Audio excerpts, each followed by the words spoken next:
Hello friends, our class के YouTube channel पे मैं आर के राजू एक बार आपका पुनः स्वागत करता हूँ। चलिए आज के इस वीडियो में एटॉमिक स्ट्रक्चर का ही एक पार्ट है नोड्स, उसी को जानेंगे। देखिए नोड्स क्या होता है, जैसे आप पढ़े होंगे। देखिए सबसे पहले नोड्स कहाँ कहाँ पूछा जाता है, तो ये आपके IIT, JEE, नीट, उसके बाद बोर्ड एग्जाम हो गया। जिस में एटॉमिक नंबर है पढ़ने के लिए, एटॉमिक स्ट्रक्चर है जिसके जिसके पेपर में, वहाँ ये नोट्स पूछे जाते हैं आपके। उसके बाद पॉलिटेक्निक एग्जाम हो गया मेरे दोस्त, तो पॉलिटेक्निक एग्जाम में ये इस वीडियो से 5 से 6 नंबर का क्वेश्चंस आएगा। एक थ्योरी में 4 नंबर आएगा और 2 से 3 ऑब्जेक्टिव आएगा, यहाँ से जरूर पूछा जाएगा मेरे दोस्त। इसीलिए इस वीडियो को ज़्यादा लंबा नहीं, 7 से 8 मिनट में ख़त्म हो जाएगा। इस वीडियो को शिद्दत से देखिएगा। चलिए इसके बाद ढेर सारा हम क्वेश्चन प्रैक्टिस करेंगे इस वीडियो में। चलिए मेरे दोस्त, सबसे पहले देखिए नोड्स क्या होता है। नोड्स देखिए सबसे पहली बात यह है कि आप पढ़े होंगे ऑर्बिटल, तो ऑर्बिटल का ही ये जो है अपोजिट है। क्या है? अपोजिट है। ऑर्बिटल का क्या था डिफिनेशन कि द स्पेस और region where the probability of finding electron is maximum are called orbital. लेकिन देखिए ये नोट्स में क्या होगा, नोट्स में होगा द स्पेस और रीजन वेयर द स्पेस और region where the probability of finding electron is 0। ये हम मैक्सिमम लिखा गया है गलती से मेरे दोस्त, इज कॉल्ड नोट। यहाँ पे 0 होगा। क्या होगा? 0 होगा। चलिए इसको हम सुधार देते हैं। चलिए मेरे दोस्त, क्या होगा कि द स्पेस और region where the probability of finding electron is 0 are called nodes. देखिए इसको हम लोग कैसे जानेंगे इसमें। देखिए जैसे मान लीजिए ये क्या है, न्यूक्लियस है, ठीक। उसके बाद ये ऑर्बिट या सेल है, तो ऑर्बिट या सेल है मेरे दोस्त, ये न्यूक्लियस हुआ। ये देखिए उसके बाद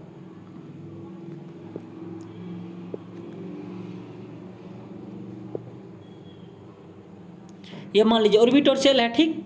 यहाँ पे ऑर्बिट या सेल में तो होता है, जो इसमें क्या होता है, ऑर्बिट में ही इलेक्ट्रॉन रहता है, ठीक मेरे दोस्त। चलिए आपको जैसे देखिए इस ऑर्बिट में भी कहीं कहीं ऐसा स्थान होता है जहाँ क्या होता है, इलेक्ट्रॉन रहता है। जहाँ पे प्रोबेबिलिटी ज़्यादा होता है वो ऑर्बिटल होता है। लेकिन मान लीजिए यहाँ प्रोबेबिलिटी ज़्यादा है, यहाँ पे नहीं है, तो यही जो है ये रीजन क्या कहलाएगा? नोड्स कहलाएगा। ये रीजन क्या कहलाएगा? नोड्स कहलाएगा। चलिए मेरे दोस्त, ठीक है, आप समझ गए होंगे। नोड्स क्या होगा? जहाँ पे इलेक्ट्रॉन की पाए जाने की संभावना बहुत कम, बहुत कम कि 0, जहाँ पे होबे नहीं करेगा, जहाँ जहाँ इलेक्ट्रॉन एटम में नहीं होगा उसी स्थान को हम लोग क्या कहेंगे? नोड्स कहेंगे। एटम का वैसा स्थान, वैसा प्लेस, 3 डायमेंशनल में वैसा स्थान जहाँ इलेक्ट्रॉन नहीं पाया जाता हो, जहाँ इलेक्ट्रॉन 0 हो, वही क्या होगा? नोड्स होगा। चलिए नोड्स देखिए 2 टाइप्स का होता है। कितना टाइप्स का होता है नोड्स? 2 टाइप का होता है। कौन कौन? तो ये रेडियल या स्फेरिकल नोड, रेडियल या स्फेरिकल नोड। पहला हुआ ये मेरे दोस्त रेडियल या स्फेरिकल नोड, एंगुलर या प्लेनर नोड, ठीक है। चलिए आगे बढ़ते हैं। इसको स्क्रीनशॉट ले लीजिए मेरे दोस्त, ले लिए होंगे, ठीक है। नहीं होगा तो एक बार और मौका दूंगा आप लोग के स्क्रीनशॉट के लिए। चलिए दूसरा अब आ जाइए। देखिए रेडियल नोड्स क्या है?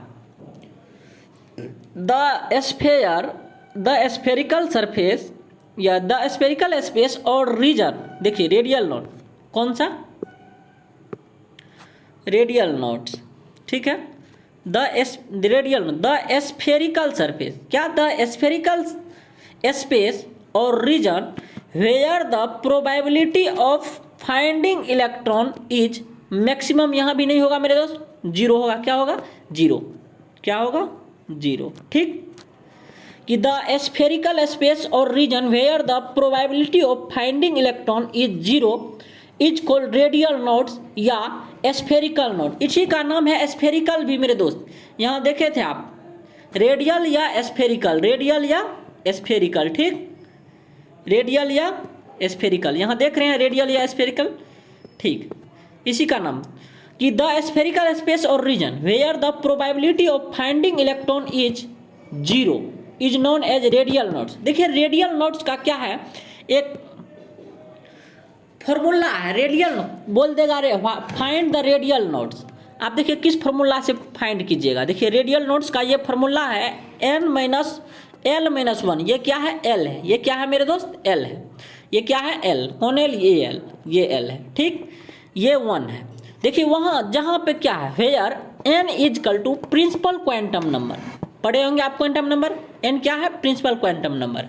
l जो है l वो एजीमेथल क्वांटम नंबर है। क्या है? एजीमेथल क्वांटम नंबर। देखिए n का वैल्यू क्या सब हो सकता है। प्रिंसिपल क्वांटम नंबर n का मान जो है 1 2 3 4 5 6, जैसे ऑर्बिट नंबर या सेल नंबर को हम लोग प्रिंसिपल क्वांटम नंबर में देखे जाते हैं। n क्या है? प्रिंसिपल क्वांटम नंबर जिसका वैल्यू क्या सब हो सकता है? 1 2 3 4 5 6 डॉट डॉट।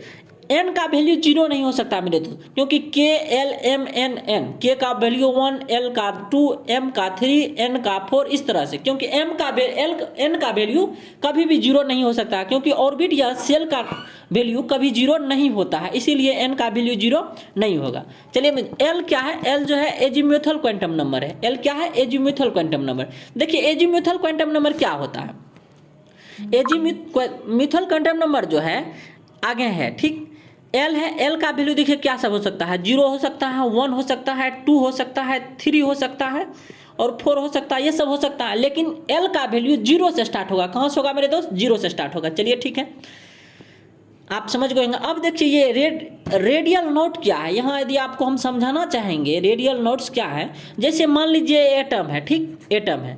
एटम का जो स्फेरिकल होगा, स्फेरिकल स्पेरिकल स्पेस, यानी कि गोलाकार जगह, जैसे गेंद है, गेंद के चारों ओर का कोई गोला, जहां पर इलेक्ट्रॉन पाए जाने की संभावना कितना हो? 0 हो, साफ है। जहां पे इलेक्ट्रॉन नहीं हो वो कहलाएगा कौन? रेडियल या स्फेरिकल नोट। कौन सा नोट्स कहलाएगा? रेडियल या स्फेरिकल नोट्स। ठीक, रेडियल नोट्स का क्या होता है formula? n minus L minus 1। This is the very very important, this is the very very important. यहीं से आपका सारा क्वेश्चन बनेगा मेरे दोस्त।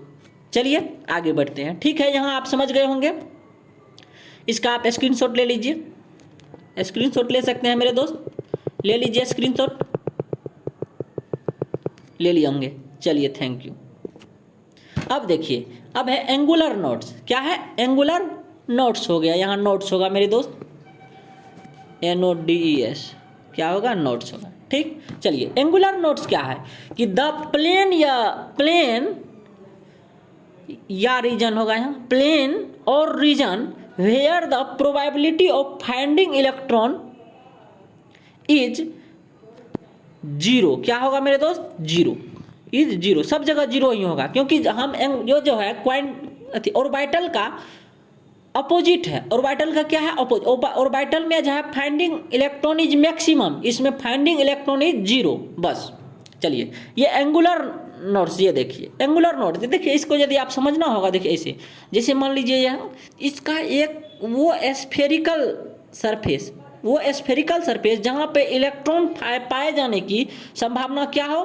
0 हो, प्रोबेबिलिटी क्या हो? 0 हो। चलिए एंगुलर नोट्स देखिए क्या होता है। एंगुलर नोट्स बराबर होता है एल। एल यहाँ क्या है? एल। एल जहाँ है एजीम्यूथल क्वांटम नंबर। क्या है? Azimuthal quantum number. एल क्या है? Azimuthal quantum number. चलिए आप इसका स्क्रीनशॉट ले लीजिए, थैंक यू। चलिए आगे बढ़ूं, अब यहाँ तक समझ में आ गया होगा, थैंक यू। चलिए देखिए वैल्यू ऑफ एल यहाँ पे दिखाया गया है, वैल्यू ऑफ एल। ये देखिए वैल्यू ऑफ एल यहाँ पे दिखाया गया है, ठीक। देखिए वैल्यू ऑफ एल क्या होगा?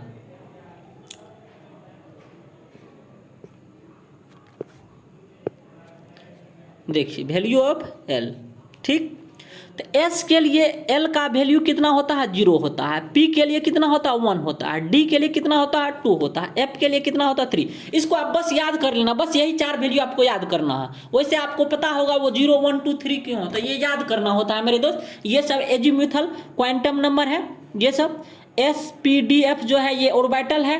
S ऑर्बिटल के लिए 0 होता है वैल्यू, P के लिए 1 होता है, D के लिए 2 होता है और F के लिए 3। बस इतना आपको याद रखना है मेरे दोस्त। चलिए अब आपको क्वेश्चन पे चलते हैं।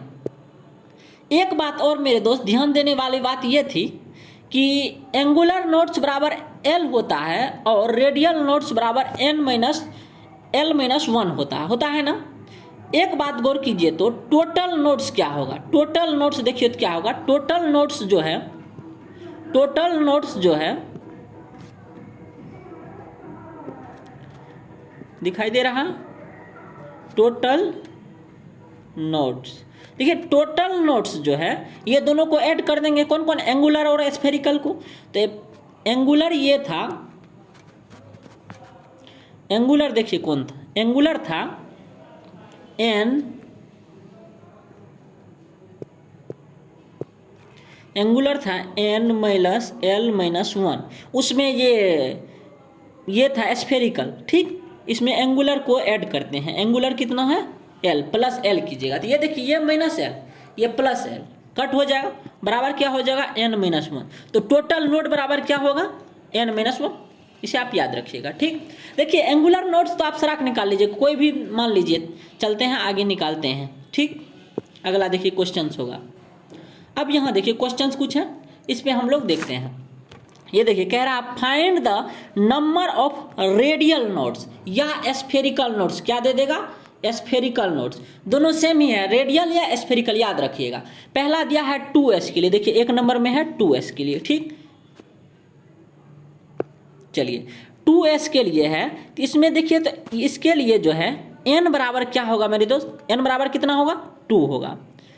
मुझे लगता है आपको ये मालूम होना चाहिए, ये s के लिए l का वैल्यू कितना होगा, s जो है यहाँ क्या है s है, देखिए यहाँ पे अभी तुरंत हमने s के लिए l का वैल्यू कितना होता है 0 होता है, तुरंत हमने बताया था मेरे दोस्त, s के लिए l का वैल्यू कितना होता है 0 होता है, कितना होता है 0 होता है। n का वैल्यू 2 हुआ, l का वैल्यू 0 हुआ, रेडियल नोड्स पूछ रहा है, रेडियल नोड्स बराबर होता क्या है, तो n-l-1 यही होता है मेरे दोस्त। यहाँ देख लीजिए n का वैल्यू कितना है 2 है, l का वैल्यू कितना है 0 है, -1 फॉर्मूला से है, तो बराबर कितना हो गया 2 - 0 - 1, कितना हो गया 1, कितना हो गया 1।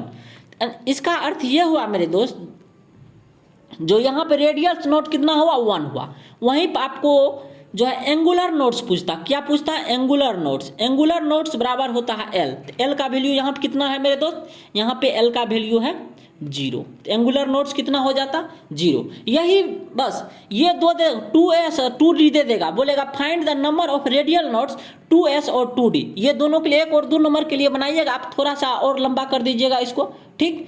उससे आपको क्या कितना 4 नंबर का पूछेगा मेरे दोस्त, 4 नंबर का। ऑब्जेक्टिव में पूछा तो बस रेडियल पूछेगा बराबर 1, तुरंत फार्मूला बैठाइएगा, ये सब लिखने का आपको जरूरत नहीं, ये सब काहे लिखेगा, डायरेक्ट ये फार्मूला भी नहीं लिखना, यहाँ पे डायरेक्ट आप लिख दीजिएगा, क्योंकि इतना आपको पता है n-l-1 होता है। चलिए अब 2p के लिए देखते हैं, ठीक। अब हमको लगता है जो आप इसको जो है स्क्रीनशॉट ले लिए होंगे, 2p के लिए एक नया पेज ले लेते हैं, ठीक। 2p के लिए कितना देखिए 2 में 2p है, कितना है 2p, तो यहाँ पे देखिए n बराबर कितना होगा 2, जो होता है ऑर्बिट नंबर वही होता है 2 3 4 जो लगा रहेगा ऑर्बिटल से पहले वही n का वैल्यू होता है, ठीक। यहाँ से l देखिए l कितना होगा, l p के लिए अभी तुरंत हमने l की बात किया था मेरे दोस्त, देखिए p के लिए l का वैल्यू 1 होता है, कितना होता है 1 होता है, p के लिए l का वैल्यू कितना होगा 1 होगा। अब देखिए यहाँ r का वैल्यू कितना, रेडियल नोड्स का, r मतलब रेडियल नोड्स, आप रेडियल नोड्स लिखिएगा, r लिखिए, r कोई उसका डिनोटेड नहीं है मेरे दोस्त, तो रेडियल नोड्स n-l-1, एक बार और लिख देते हैं n-l-1, तो n का वैल्यू यहाँ पे कितना है 2 है, l का वैल्यू 1 है -1, तो यहाँ देखिए 2 - 2 हो गया ना, 2 - 2 बराबर 0, तो यहाँ पे क्या हुआ r का वैल्यू कितना हो गया 0 हो गया। आपसे यही पूछा जाएगा या पूछे जाएगा, जैसे 2 3 दे देगा, पूछेगा कहाँ पे रेडियल नोड्स की संख्या ज़्यादा होगा, जैसे यहाँ पे 0 आया, वहाँ पे 2 1 आया था, इसका मतलब वहाँ पर ज़्यादा संभावना है रेडियल नोड्स की, ठीक। चलिए मेरे दोस्त अब एक बार अगला क्वेश्चन क्या है देखिए, 2d है, चलिए 2d के लिए बात करते हैं। आप नोट्स आप जो है स्क्रीनशॉट लेते जाइए मेरे दोस्त, स्क्रीनशॉट ले लीजिएगा होंगे, ठीक। चलिए यहाँ पे अब है तीसरा क्वेश्चन है 2d, ठीक। 2d के लिए देखिए क्या होगा, यहाँ पर भी n का वैल्यू कितना होगा 2 होगा, l का वैल्यू क्या होगा, l का वैल्यू आप याद रखेंगे, यहाँ पे देखिए होगा 2 होगा, कितना होगा 2 होगा। चलिए अब यहाँ पे हम बात करते हैं रेडियल नोट्स की। किसकी? रेडियल नोट्स की। रेडियल नोट्स जो होता है n माइनस एल माइनस क्या होता है 1 होता है। यहाँ पे देखिए, यहाँ पे n का वैल्यू भी 2, l का वैल्यू 2 और -1। इसका मतलब -1 माइनस में चला गया, इसका मतलब वहाँ पे काफ़ी ज़्यादा संभावना है कि वहाँ पे जो है नोट्स की संख्या नहीं होगी, वहाँ पे कोई भी नोट्स रेडियल नोट्स नहीं होगी। यहीं पे यदि एजीम्यूथल एंगुलर नोट्स की बात की जाए मेरे दोस्त, एंगुलर नोट्स कितना होगा? 2 होगा। कितना होगा एंगुलर नोट्स? 2 होगा। चलिए मेरे दोस्त आगे बढ़ते हैं, एक और क्वेश्चन देखिए। तो और क्वेश्चन क्या था? उसके बाद था 4s के लिए निकाल लीजिएगा, मुझे लगता है आप 4s के लिए भी निकाल लीजिएगा, 4d के लिए भी। हम एक बार 4f पर चर्चा करते हैं। चलिए ठीक है, 4f पर चर्चा करते हैं। 4f क्या है? 4f। इसके लिए देखिए तो मेरे दोस्त n का वैल्यू कितना होगा? 4 होगा। ठीक, l का वैल्यू क्या होता है? f के लिए l का वैल्यू कितना होता है? f के लिए l का वैल्यू 3 होता है। ठीक है, अब चलिए यहाँ से हम रेडियल नोट्स निकालते हैं। तो रेडियल नोट्स देखिए हो जाएगा 4 minus L n minus L का वैल्यू 3 -1 फॉर्मूला से। ठीक, तो 4 - 4 इसका अर्थ आ गया 0। रेडियल नोट्स कितना होगा? 0 होगा। थैंक यू मेरे दोस्त, 4f के लिए निकल गया होगा। एक और क्वेश्चन हम देख लेते हैं, उसके बाद आप लोगों को स्वयं कर एक बार 6p के लिए देख लेते हैं। 6p, चलिए आप इसका भी स्क्रीनशॉट ले लिए होंगे। चलिए 6p के लिए, किसके लिए? 6p। n का वैल्यू कितना होगा मेरे दोस्त? 6 होगा। l का वैल्यू कितना होगा? यहाँ पे l का वैल्यू कितना होगा? p के लिए कितना होता है मेरे दोस्त? कितना होता है? 1 होता है। कितना होता है? 1 होता है। और इस यहाँ पे जो है अब रेडियल नोट्स कितना हो जाएगा मेरे दोस्त? ये हो जाएगा n 6 माइनस l -1 माइनस एक ठो 1 फॉर्मूला, तो 6 में से 2 गया 4। यहाँ पे एजी में एंगुलर नोट्स कितना हो जाएगा? वो l के बराबर होता है तो 1 हो जाएगा। ठीक, यहाँ पे टोटल नोट्स पूछता तो 4 1 जोड़ देते 5 हो जाता। कितना टोटल नोट्स यहाँ पे पूछता? देखिए टोटल नोट्स बराबर होता है टोटल नोट्स बराबर होता है n-1। क्या होता है? n-1। n यहाँ पे 6 है और -1 5, जोड़ते भी तो 5 होता। ठीक, थैंक यू, समझ में आ गया होगा। वीडियो बहुत लंबा हो गया है, चलिए यहीं रखते हैं। थैंक यू, नमस्कार। यदि आप सबों को ये वीडियो पसंद आया हो, दिल को छुआ हो, तो एक बार आप इसे लाइक जरूर कर देंगे मेरे दोस्त। एक बार इसे लाइक जरूर करना है मेरे दोस्त। लाइक, सब्सक्राइब और शेयर करना ना भूले मेरे दोस्त। आग लगा दो इस वीडियो में।